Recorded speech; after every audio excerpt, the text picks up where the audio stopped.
I'm just watching that counter go. All right, we're going to get started. This will be recorded if anybody does miss the beginning of this. Welcome to our second open forum on using people analytics during the pandemic. Thank you everyone for joining this morning, West Coast time, noon East Coast, and many other time zones. We have a packed agenda this morning, but I wanted to start and remind people why we are doing this forum. We do this forum to bring the people analytics community together. This is a strong community. There are so many amazing conferences that have unfortunately been canceled or delayed. There are amazing meetups that happen around the world in people analytics, and we want to keep that community together. This is a great time to be sharing and connecting people.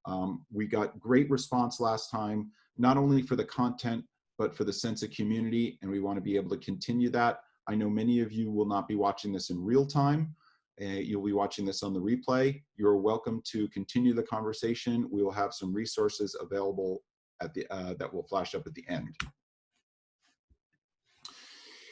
Everybody's in a different place. There are some of my colleagues and some of my friends I talk to, they are still reacting. The virus has impacted businesses in different geographies, in different ways at different times. Some of us are already addressing the response and changing the way people are doing work. And some people are already planning the recovery. And it's never too early to think about that. Wherever you are, there's something on this, in this people analytics community that will help you. And if we aren't delivering content that does help you, let us know and we'll curate it in. What do we have today? Lexi and Jeremy are going to take us through the best of the web. One of the biggest requests we got from our last broadcast was help us understand where we find the best data, how can we get more granular data, what are other people reading. Josh Bersin's joining us, and he's going to talk about his view of what's happening in the world and give us some context. And if you haven't read his most recent post, The Big Reset, go read it. We have an amazing panel, including David Shontz, Ian Cook, Serena Huang, Dan George, Al Adamsen, Jason Averbook, as well as industry analysts Connor Forrest, Steve Goldberg, and Trevor White, who are all going to give us their perspective and their different perspectives on what's happening and how companies and the HCM market, as well as the people analytics market, is responding. If you got a question, I'm monitoring the Q&A. Please feel free to post resources and anything in the chat. Anything that gets posted and anything that gets talked about here, we will write up in a recap. Post it on Tuesday on the crisis page on Visier's website. If you have any suggestions, please join us, and you'll find those resources there. With that, I'd like to turn it over to Jeremy and Lexi, and we are going to, I think, start with you, Jeremy. Okay. Good morning. All right. Hi, everyone. Good afternoon, evening, and morning, depending on where you are all around the world. And I do hope that everyone is staying well. They are practicing appropriate distancing for the markets in which they are in today. So I get to work for Merck Pharmaceuticals, certainly very involved in the world at the moment. And so Paul and I were talking just a couple of days ago, and I just wanted to share a couple of resources, some of which you may know, some of which you may not. We'll post any links in the chat in the chat as well for everyone. So what I thought we could do is go from storytelling to technical. So for those of you that are more storytelling oriented, we'll talk about stories. For those of you that are more technical, let's talk about technical as well. As we're going through the next series of weeks, if you are in Asia, then you might have gone through many elements of this. We're all looking for credible sources of intelligence as well. And if you certainly my Facebook feed is certainly lit up with what is happening in New York right now. It is certainly one of the largest outbreaks in the world at the moment. It also happens to have one of the more experienced governors giving briefings on it. So to the extent that you haven't listened to Andrew Cuomo give a briefing, what a wonderful lesson in data-driven storytelling at a very consumer-based level. So one, for yourself, but also if it helps to inspire you in the work that you're trying to support people with, highly recommend taking 40 minutes, watch any one of his updates. Very impressive for a governor to be this into the data as well. And there's this niche publication called the New York Times. Some of you may have heard about it as well. They have published probably some of the most compelling visualizations of how the virus has spread in China specifically. This is absolutely inspiring work. This is when journalism does its best type of work. So for those of you who do UX for a living or BI for a living, including the folks at Visier, and I hope Paul, someone will talk about what you've integrated into Visier as well, because you have stood up some of the Johns Hopkins data there too. Take a look at some of these items. Pause. If you're technical, or even sometimes if you're not technical too, Tableau users and Spotfire users do have data repos that you can hit right now. We will put them into the links as well, so you can pick up visualizations from Tableau and also data sources that they are maintaining that you can then overlay with pertinent information, whether it's company information, whether it's supply chain risk, depending on what type of business that you're in. If you're interested in providing a tool, we certainly do that within our company, provide a tool to help understand where we have employees that are quarantined, where we have employees that are that currently are diagnosed as well. These are very helpful resources. We will post both of these. So Tableau here, Spotfire here as well. And I'll actually drill down into one of the Spotfire dashboards. This is a live COVID dashboard, but not the one that we're all obsessing about that Johns Hopkins is running directly. And I just want to highlight one thing to the extent that you're in the United States and you're trying to hit a data source 48 hours ago, Johns Hopkins did alter their methodology. There are now two files you need to use. There is a global file and there is a US file. The US file is county specific, whereas the global file for the United States has one dot, right in the kind of Kansas-ish area for them too. So if you have already ingested this data off the GitHub, and we'll throw the Git as well, you will see the same thing here. So it's the same data source that you're looking at. Those are kind of key areas and a change. If you've already done some of this work, you will notice that your old visualization probably hasn't updated in 48 hours. Go take a look at that. You probably need to change a few things right after this. Finally, one quick thought, and given if you're on this call, you have a self-selecting population of people who want to give back. If you have the skills, there is coming up tomorrow a pandemic response hackathon. If you got the skills, go help. We're all looking for ways to look at it. We're looking for masks, or we're looking for gloves. Please pass the word around. If you're a data scientist or in the UX area, take a look here and see if there's a different way that you can also give back to. So with that, I will pause here, hand to Lexi, and start posting links. Thanks, Jeremy. That's great. Lexi, let me turn it over to you. Sorry. Yeah, thanks, Jeremy. That was really awesome. I take a different view somewhat as a researcher.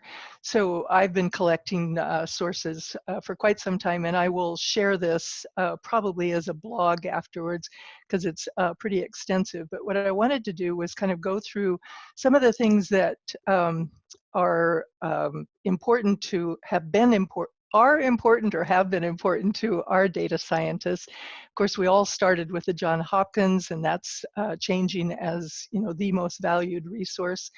The European Center for Disease Prevention and Control has you know, the information for those of you that are global there.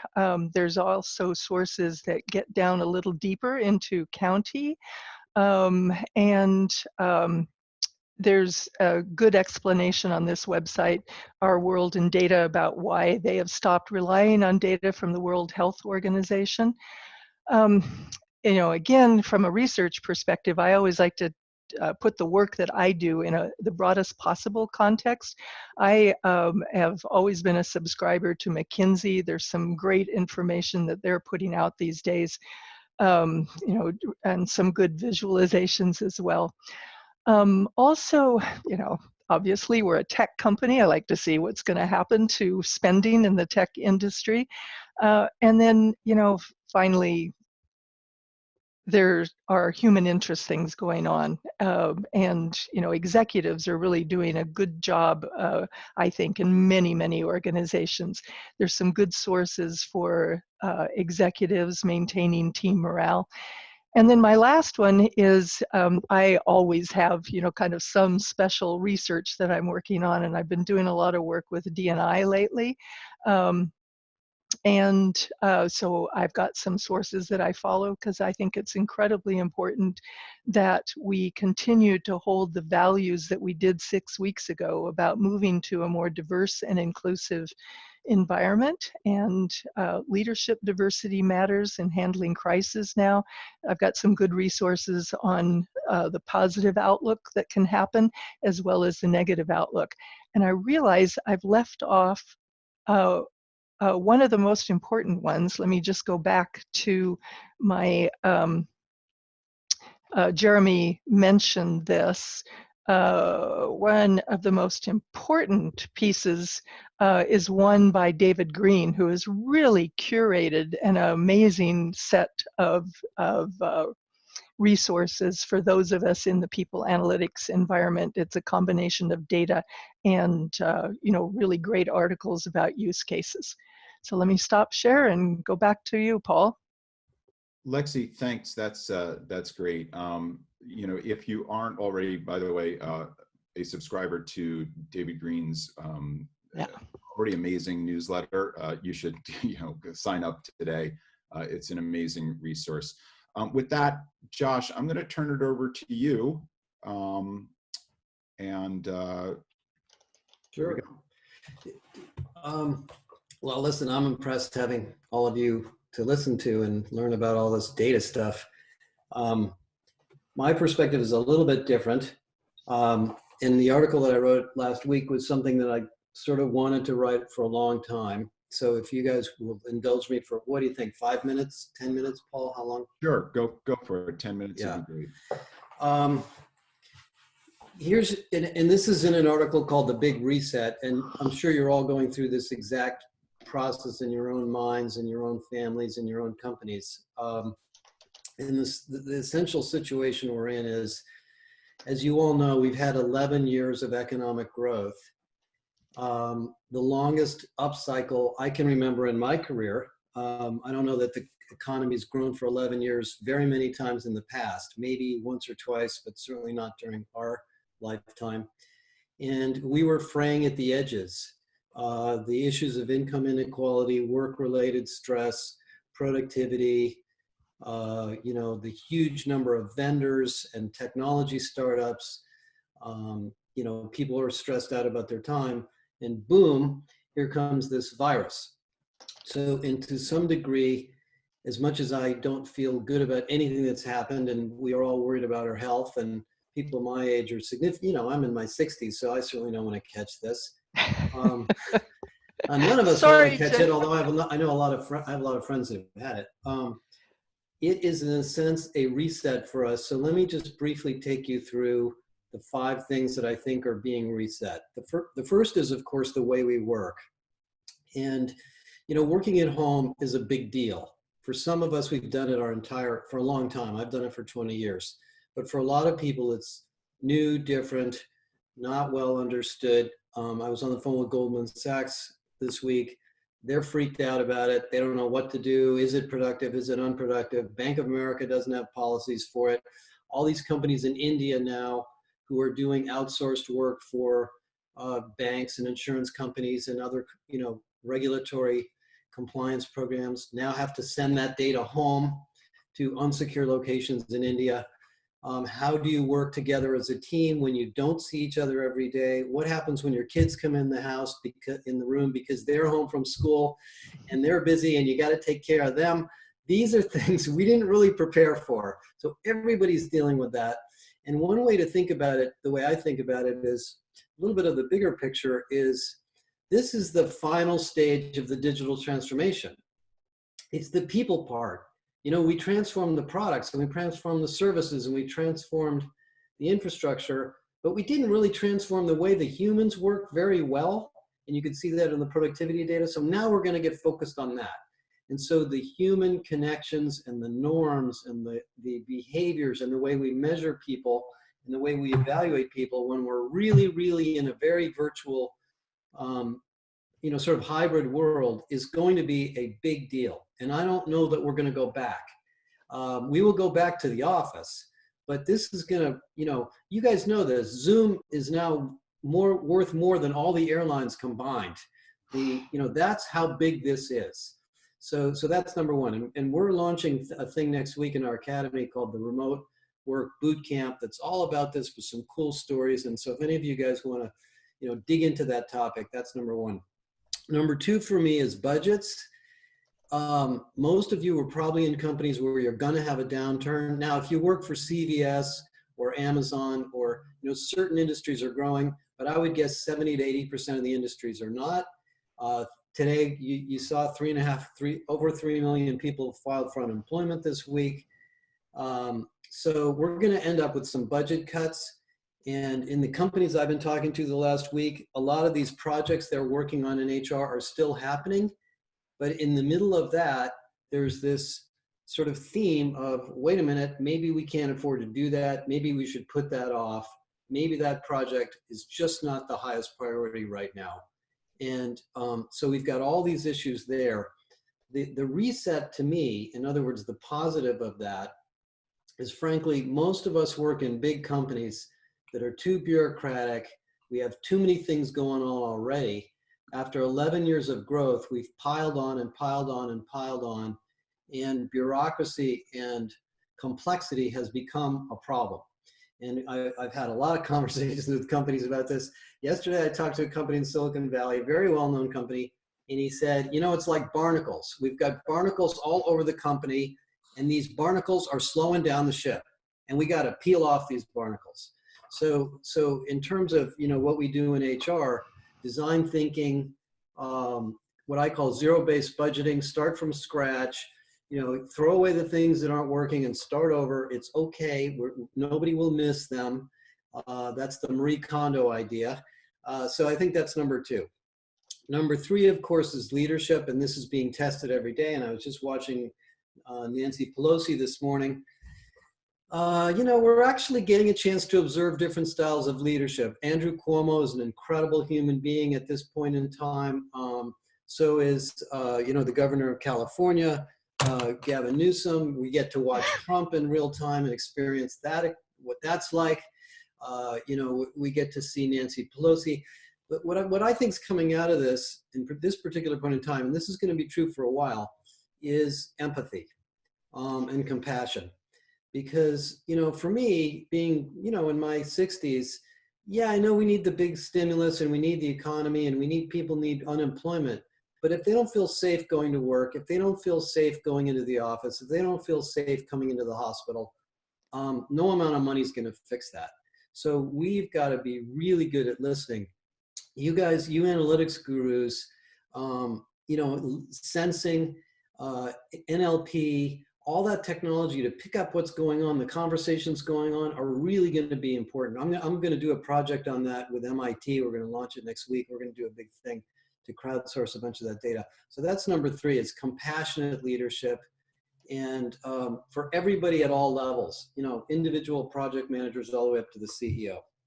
The fourth one, I wrote about is trust. And I won't spend a lot of time on this because this is a bigger topic, but I did a lot of work on this at Deloitte, and the trust is a very complex thing, and people don't know why they do or don't trust various companies, but I do think it comes down to three things right now.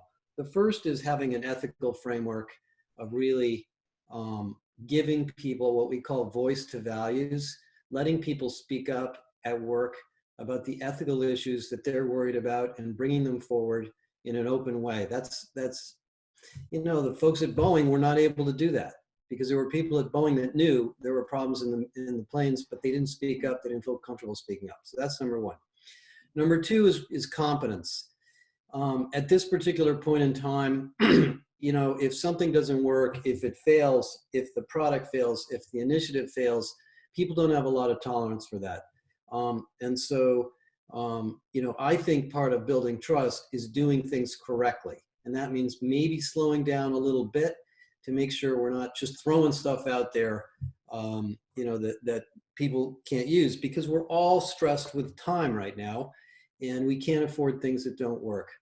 And the third part of trust is voice and listening, which is where you guys fit in, really listening to people, including customers, including shareholders, including stakeholders. And so you can read about it, my comments on that in the article. And then the last thing, and that's a reset too, because I don't think we're going to go back. I think this need for trust is going to be with us. We don't trust the political system right now. We don't trust the media right now. And if you want to read about trust, the resource I recommend is the Edelman Trust Barometer, which is a fascinating data study of trust. Another piece of data that you guys will love is the World Happiness Report came out this week. That is a fascinating compendium of data. It's really hard to read, but you guys will understand it a lot better than I will. But take a look at that. That'll teach you a lot about, you know, what's going on. The last thing is just on HR really quick. You know, the reason I started the Academy was I really do believe that we are in a hugely transformational time of HR. Not just upskilling, but cross-skilling, becoming a full stack professional, learning all the domains and connecting them all together, working in an agile way, becoming data-driven, learning how to tell stories. We're doing all this work with Visier on that. And I think right now what you're going to find is that the appetite for HR transformation is probably bigger than you think. I've actually had a lot of companies call me and say, look, we're in the middle of the crisis and we have a response team, we're doing this, but by the way, you know, our HR function is not operating fast enough. And how can we operate in a faster way? So there is a reinvention of HR that is happening in real time as a result of this. And I think, you know, this profession that we're all a part of is going to become a heroic profession and really, really central to the recovery. And so for those of us, a lot of you are working for big companies, some of you are analysts, I think we have to support ourselves and each other through this. And we're going to come out of this not only with a seat at the table, but we're going to be there. I mean, we are instrumental and central to this. So that to me is number 5. So those 5 things to me are things that are going to be long lasting out of this and maybe give you a little bit of perspective to see through where we're going to be for the next year or two. Josh, so, hopefully that wasn't too long, but I'll stop there. Josh, that's great. Thank you so much. You know, two things. Number one, if anyone did not see the Economist article about everybody, including my family, sent it to me yesterday, and that is about what, you know, the rise of HR and the importance of the chief HR officer in this environment. But I do, before we go to the panel, I do want to ask you and anybody else just a quick question. Your comments on trust and empathy. Yeah. Every HR, you know, every town hall, it's early days, but people are asking the question, are there going to be layoffs? People do remember 2008, 2009. It's a little bit different, but yeah. You know, our muscle memory does remember that. What's your advice to the HR function as it prepares to go through this once again? Well, you know, companies are different. So, like the pharma companies are not laying people off. So there are some companies that are not going through layoffs, but the ones that are, go back and read everything that was written in 2008. The painful price of layoffs will hurt you over the long term. There's lots of studies. I posted a link to a great HBR article on this. but there's a survivor syndrome of those who remain. The research shows that those who remain tend to lose almost 20% of their productivity after a layoff. So you have to do it in a thoughtful way. Obviously, right now, take care of the people that you have to let go. If you can give them a pay cut, if you can give them a furlough, you will be better off. This may be over in a year or 6 to 9 months, and you may be hiring again. And the funny thing about layoffs, you can lay people off really fast, but it takes a long time to hire them back. So if you look at the story of Circuit City or Nokia or other companies that went through massive layoffs, they all didn't survive the next cycle. So you have to be thoughtful about that. And then there's, of course, just the obvious stuff that HR people think about all the time is the communications, the benefits that are provided. And then the big decision where you guys get involved is where should we let people go and what are the data options? Should we reduce spending in these areas? Should we reduce hours in these areas? Should we let people go in this function versus that function? You guys are able to give the business people those kinds of insights that they may not have, and they're going to try to make a decision very fast. So I think doing a really good job of workforce analysis right now will really, really help make these decisions as rational as they can possibly be. So that's a quick answer to that. Gosh, that's great. And I think the only thing I'll add to that is this is also the time to reinvent work. If there's anything I learned about, coming out of 2008, 2009, if all you did was cut heads and expect a smaller amount of people to handle the same scope of work and didn't change how work gets done, you won't recover well and you actually wasted your time. If you're going to cut, make it meaningful and do something that leads to better sustainability of the workforce after. Yeah, the theme that I use is doing less with less, not doing more with less, and not doing the same with less. You have to cut the stuff as you're going to cut the people. And don't forget how to grow. With that, I'm going to turn it over to our first panelist, David. David, time to unmute. All right, can you hear me okay? Yep. Okay, good. Thanks, David. Yeah, welcome everyone. Just a quick recap from my side. I mean, everything that's been said, there's just so much that needs to be done. There's so many things how to cope with a lot of the practicalities, especially in larger companies. Nokia is about close to 100,000 people. We're in 120 countries.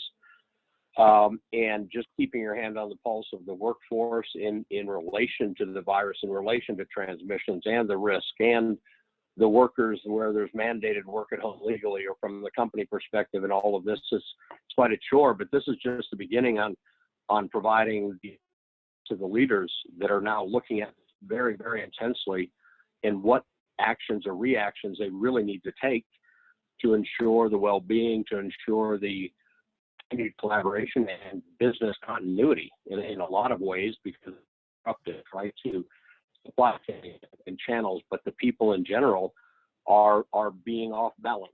And I think as this gets more settled and the actions become more known, you'll see just a change of work and ways of mindset, I think. But in our role, at least in my role on the analytics side for the workforce analytics, the first thing we needed to do in the presentation in your first broadcast a week and a half ago or so, we had just pulled together the team and said, hey, let's use the data and start melding together the world virus data as a start and see how we can really get this going. And we've done that. And I have to say, together partners in crime along the way. We pulled in our HSSE folks who had no idea what we were doing. That's health, safety, and security. Health, safety, and security. We pulled in our travel team and their analytics group. We've pulled in our real estate group. We're pulling in our another HR arm, HSSE, actually, on our support services and their data on case management and getting all of the calls and cases going. And as a result, in a week and a half since we last talked, let me just share where we're going, because I think our role to provide the intelligence and insight to really get a feel for what's happening with the workforce and the virus is crucial. If I can share my screen. Am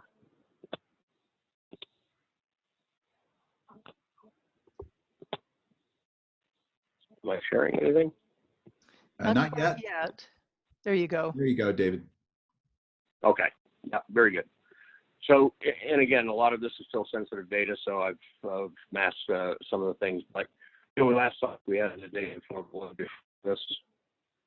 We have a number of different views that we presented right in this dashboard that I have to say was just released to the global leadership team of Nokia yesterday. And they're really excited because they only had HSSE data coming and site status and Nokia cases and all of this. But what we've got is, an overview of the Nokia headcount, which a number of other companies may have as well, but it's very, very well structured in a heat map.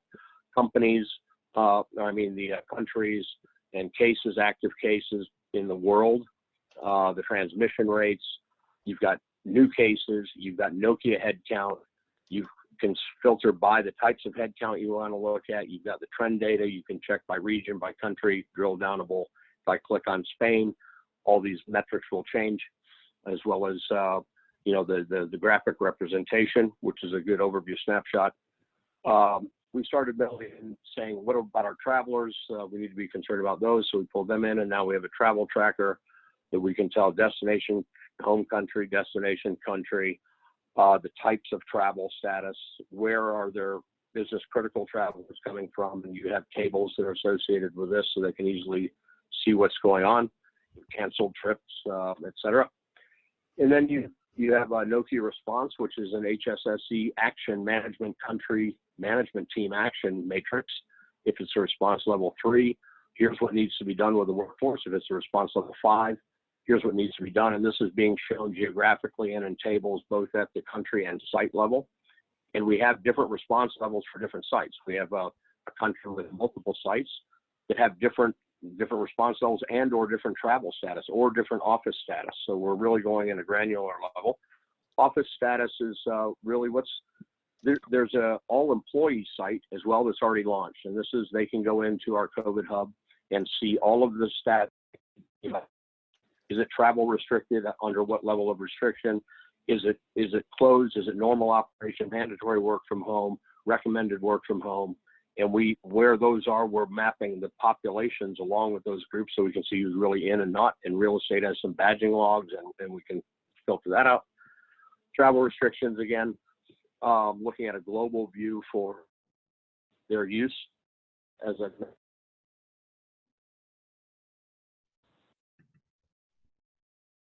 we want to know, is our service adequate for all of our counseling, for all of our health and benefit services, and some of these topics on just call-ins, on the cases that are opened, and we expect to see the longer this goes on, the utility of the services for the support of the employees, and there are data files. The dashboard is updated daily, and really provides some dynamic views day by day. David, this is great. Thank you so much for sharing it. It's been fun to watch the progress that you guys have made. If anybody has questions about how to bring something like this up, and I know your team is a Power BI shop, I'm just going to ask them to reach out directly to you. Is that okay? Sure. Yep, sure. But yeah, the value of the data at this point in time is really important, as important at least that it's going to base actions on from the group, right? Ian. So, yeah. Ian, let me turn it over to you. Thanks, David. And what have you been working on? I know you haven't slept in a while. Yeah, thanks, Paul. David did a fantastic job of actually covering the question set and the capabilities that we've been focused on, very similar around travel, remote work, cases, distribution of that information down through decision. So the Visier customer set that's in the application today, showing the various pieces.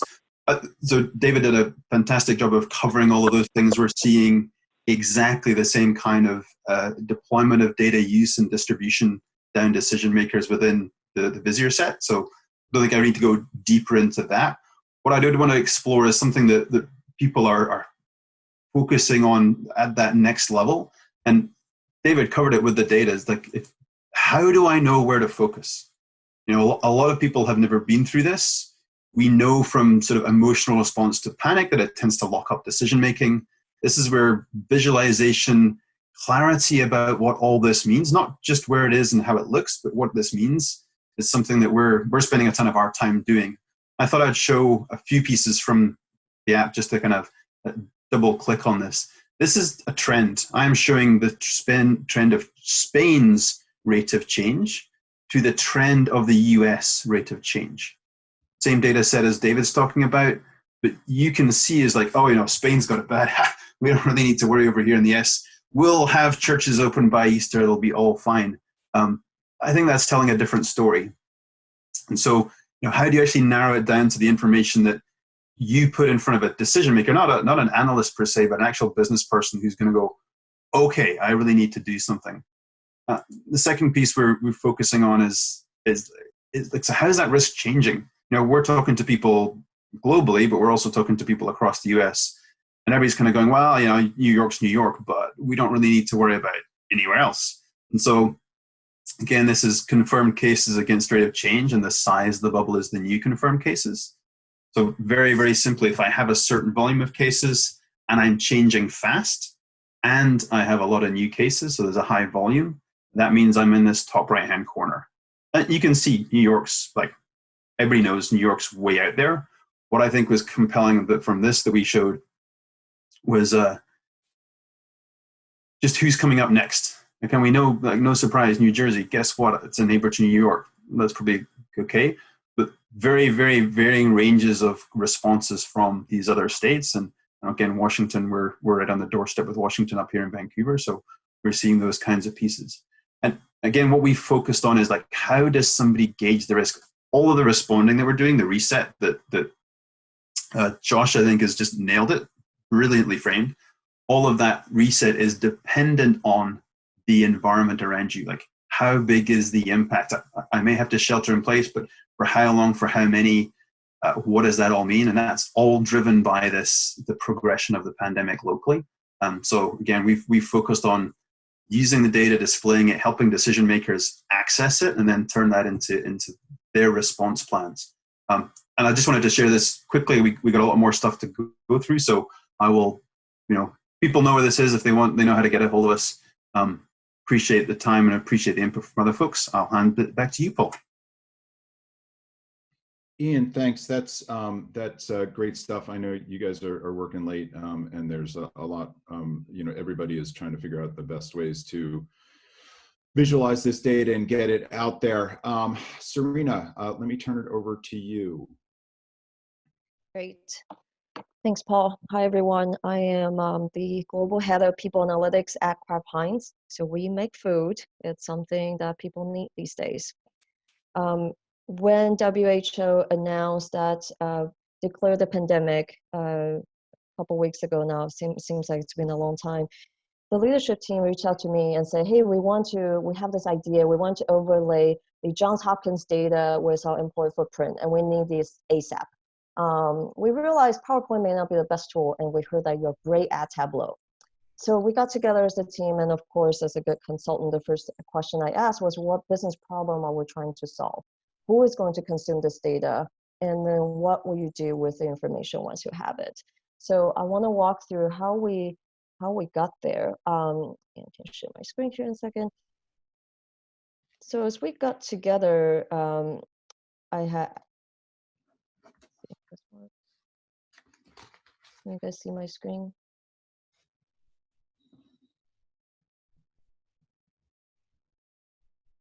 Okay, so I have walked through the process of getting to the data. So starting with the business problem we're trying to solve.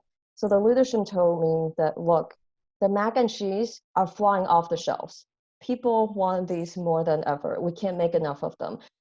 As a food company, it's such a privilege to work for a food company, but it comes with responsibilities to make sure the stores are stocked with food, and we need to ensure business continuity. With that, we need to figure out where we might have risk in terms of employees not being able to come to work because of the virus, supply chain risk, logistics, as you think about that. So once we identify the problems, then I ask the question, what action will you take if we knew the answers? And then we got to the data. And that's the process we follow for this project. So far, we have gotten together the external sources of data, obviously employee footprint, and internally we started to track what is happening at different locations, so that we can have real-time risk assessment on where we might run into issues, and then be able to shift as a business to create and continue to produce the most important product for the world. So as a takeaway, I suggest, for those of you who are in this space, to maximize the value you create for the business. Don't start with the data. You will be constrained by what you have instead of what you need to have. Start with the problem. Right? Awesome. Back to you. That is, I mean, that is the message of the ages. For everybody in data analytics is sitting there going, God, why are you asking me for this data? That is a timeless and important message. Thank you. Can I just ask a question, Serena? So Sure. Is this basically a comfort food crisis? Is that what this is all about? Oh, there is that, and it's interesting. So we're hearing that not only are the staples flying off the shelf, also interestingly, consumers are hoarding potentially chocolates, right? So hot chocolate, for example, is an item that's comforting in the winter. We also make the marshmallows that go great with hot cocos. So. It's amazing when you go down the store and you actually understand which people can and cannot cook. Yes. By what has been taken off the shelves. One of the most popular Slack channels at Visier is our cooking channel. Yeah. It's now gone to a weekly broadcast starting quite soon. Yeah, we talked about that internally as well. That's great. Dan George, what's going on? Unmute yourself. Yep. Hello. How are y'all doing? Thanks for having me join again. Really appreciate it. I'll share a slide here. So I've been working with a sporting goods company out of Charlotte. And so again, I'm going to show kind of another network analytics or analysis graph. But again, our focus is really kind of how teams operate on an individual and at a team level, and kind of who their success linchpins are, and kind of how we are adjusting for that new kind of world within kind of the remote work that we're doing. So let me share.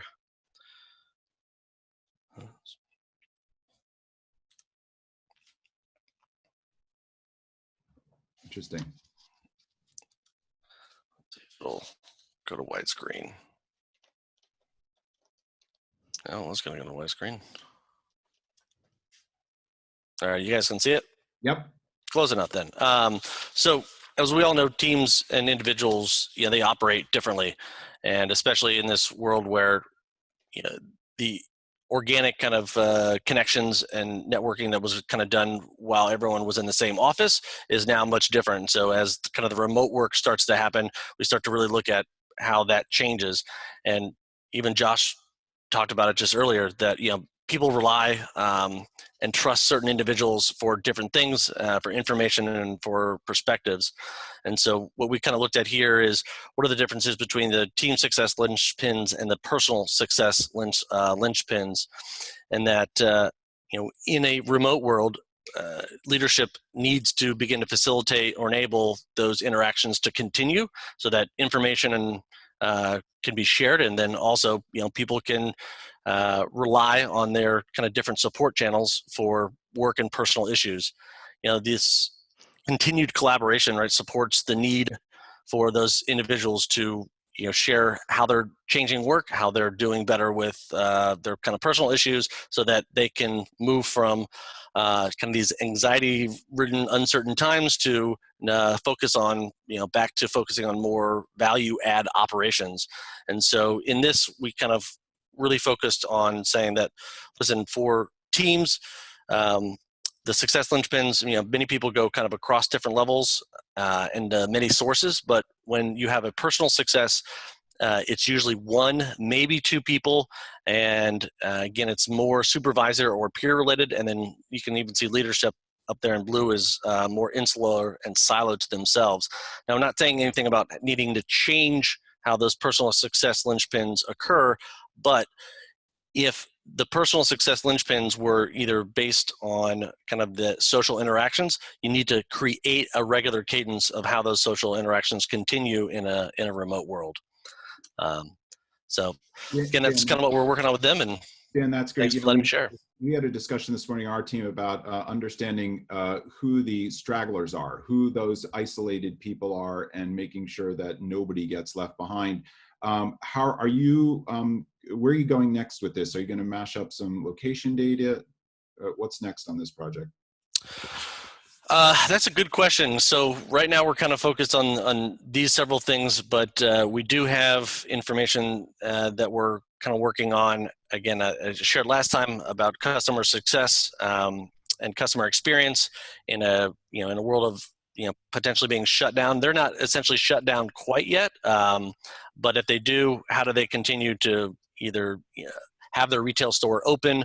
And so most of it right now is then kind of focused on operations, and then how those operations will change given the dynamic of how their customers will purchase their goods and services. That's great stuff. Thank you so much. Al, let me turn it over to you. I know you've got some other stuff to show us also. Yes, I do. And can you hear me all right? Grab that chair from Dan. Yep, there you go. All right. Thanks, first and foremost. Can you hear me okay? Yep. Okay. Yeah, Lexi, Paul, Ian, Benton from Visier team, thank you for your leadership and making this happen. Thanks to all the panelists. And I just really want to applaud what Jeremy, David, Serena in particular have shared around taking external data and putting it next to their internal data to create context and meaning that in turn is actionable.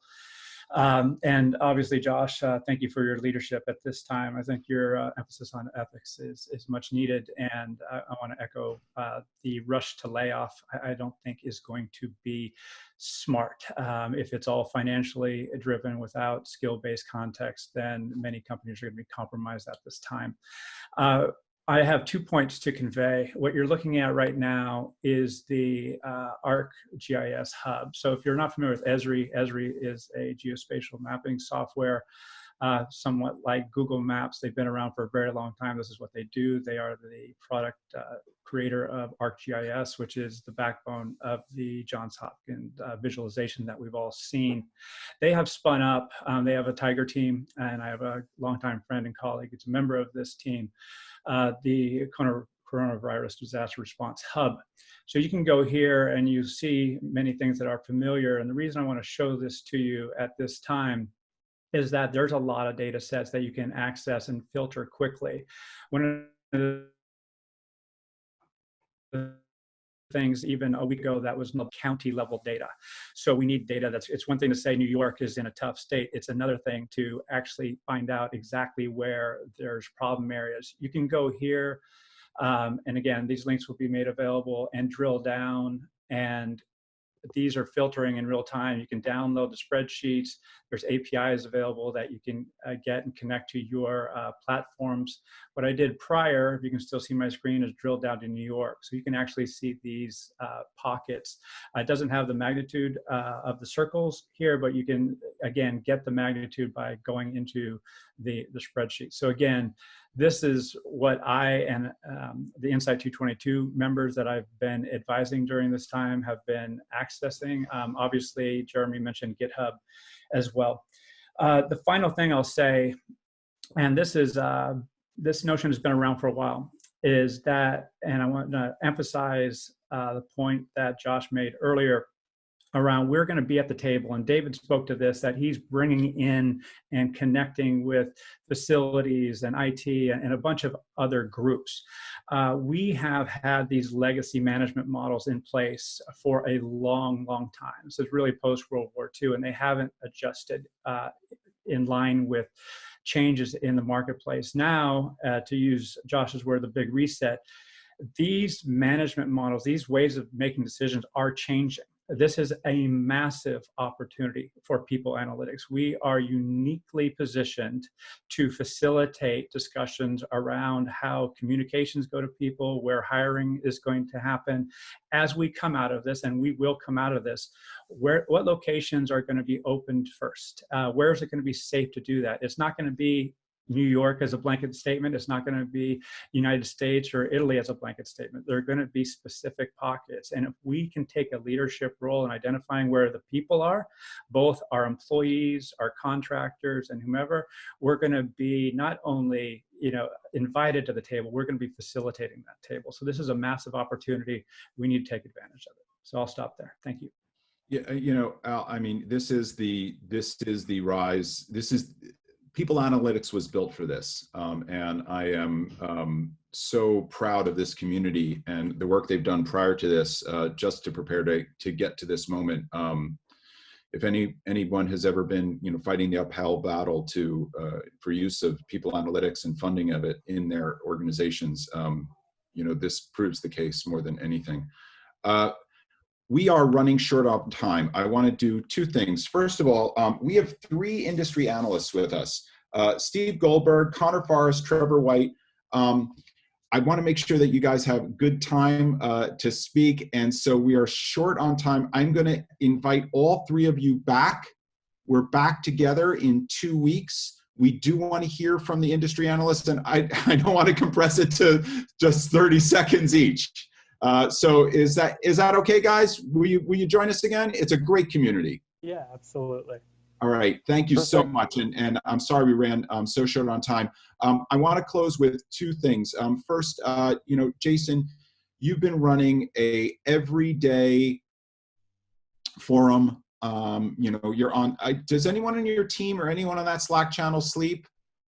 And not for the last 10 days. So can you tell us a little bit about what you're hearing in the community? Tell everyone what it is, and also what you're thinking about right now. So you guys, what we wanted to do is start something around. We've been talking about future of work forever. What we wanted to do is something that really helped organizations understand that it's the now of work. It's our time now, and everything that Josh said about the big reset, everything that Al showed, everything that Dan showed, it's an amazing opportunity to do that. To me, it's a seminal moment where we don't go back. And that's the purpose of the word reset by Josh. We take this as a seminal moment and we move forward. I personally believe, and some of you saw I tweeted this morning, that we're at this massive intersection, that this whole community right now, everyone on this call, is at the massive intersection between opportunity and challenge. We're right now standing at the intersection. There's one road that says opportunity, there's one road that says challenge. And our job, as everyone on this call, as leaders, is to help the HR community get through that intersection and to end up in the right place. So just really quickly, Paul, thanks for asking. What we started is the Now of Work community. It's a Slack channel. Slack came to us and said, hey, why don't you start this? So we did it with Slack. There's over 400 people in it, which is great. We started the Now of Work podcast, where we're talking about 2 people every single day about what they're thinking about. About to talk to Gina Killey in a second, talking to her about what some of the vendors are thinking about. Josh Bersin did a great post this morning about what vendors are thinking about in our space, which is great. And then the last thing I think that's so important that I just wanted to stress is that I love how you guys are talking about it's your moment for data analytics. And I truly believe that, but I also think that the other thing I just want to add is that it's the moment to add empathy to analytics. And I truly just beg you guys to do that, because what's going to get us beyond the data analytics time is that next step, which is helping people use the data in great ways and in heartfelt ways to get through some of these moments. So helping them ask the question, does it matter? And helping them realize why it actually matters is key. So just some quick thoughts there. I hope you can join the Slack community. We're talking every single day about it. And I think that, empathy is the biggest thing right now. I told my team this morning, if you can just reach out and offer your help to one person, do that, because the whole HR community is in a state of shock right now. The unemployment numbers that came out this morning, unseen ever.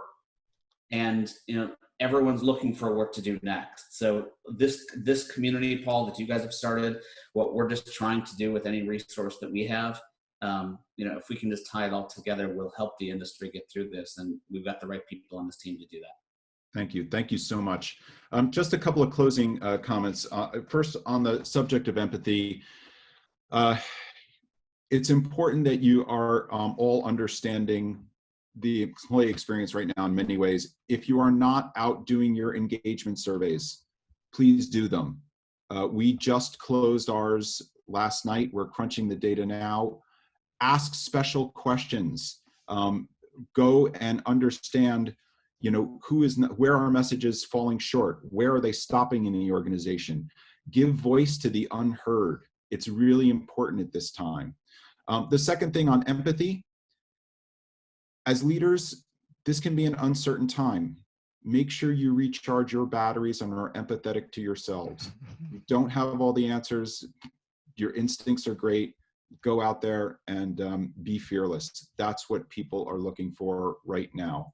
A couple of closing items. Okay, my screen share is not doing what I needed to. A couple of closing items for those people who are looking to learn to make sure they don't have the right, there we go. A couple of closing items. Let me get this up there. I was doing so well in managing the screens. If you are looking for more information, the Visier community is out there. All of this information will be posted. A lot of it, and the last webinar is posted on our crisis management page. Please go there. There's resources. They're not just Visier resources, they're resources for everyone. Stay healthy, stay safe, and stay sane is how I close every single email right now. We're going to return in 2 weeks. We're going to bring back the industry analysts. We are looking for people who want to talk about what they're doing with engagement surveys. We want to dive into the topic of recruiting, and we want to continue to get updates on the best practices of people analytics during this crisis, especially as we figure out how to recover from this. And to everyone, take care of your friends and family. Stay safe. Thank you all for joining.